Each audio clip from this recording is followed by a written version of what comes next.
Welcome back to Primetime News. And a special welcome once again to our viewers on onespotmedia.com. Up first this evening, the House of Representatives has voted to postpone the local government election again until February 24, 2024. The government used its majority to push through legislation for the postponement, triggering a walkout by the parliamentary opposition. But it was not before heated exchanges. Here's Andrea Chisholm. It is a disgrace, and we will not support it. Opposition leader Mark Golding making his position clear about the postponement of local government elections. The last local government election was held in November 2016 and was due 4 years later. But when the COVID-19 pandemic hit, it was pushed back from November 2020 to February 2021, then to February 2022, and then February 2023.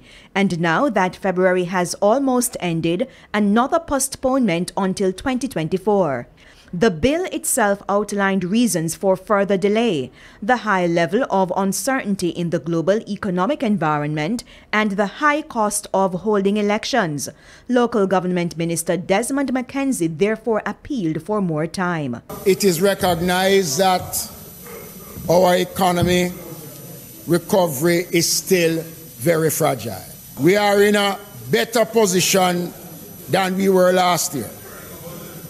But it is clear, Madam Speaker, that we are not yet out of the woods. For the fiscal year that we are in, the government has collected over $80 billion above its own estimates.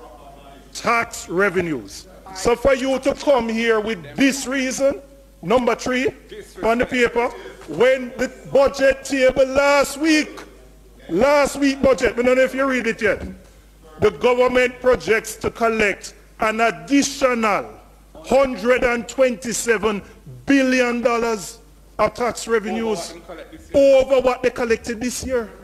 127 billion.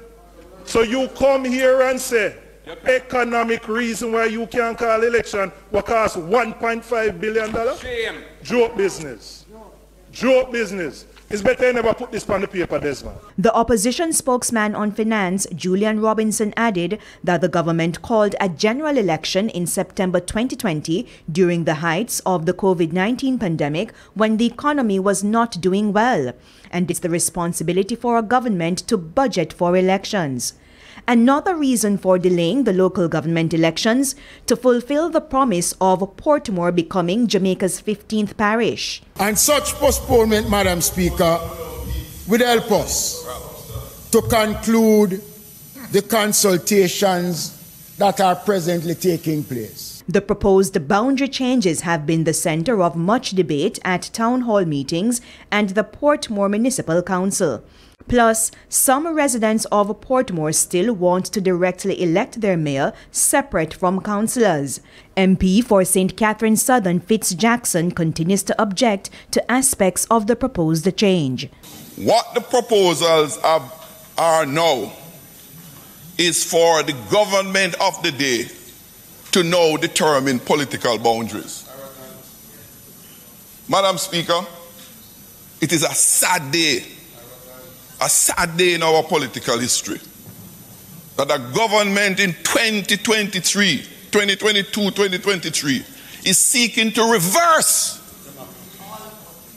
those gains, to suppress democracy. But for Alanda Terrelong, MP for East Central St. Catherine, the current boundaries cannot be maintained. Presently, how Portmore is structured, I have a division, the Portmore Pines division, which includes Lakes Pen, which is properly Spanish Town, and Lime Tree, properly Spanish Town.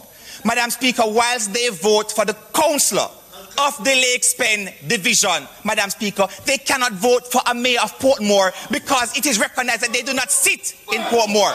After much back and forth, the bill was passed. 29 yeses and 8 noes. That led to this, a walkout.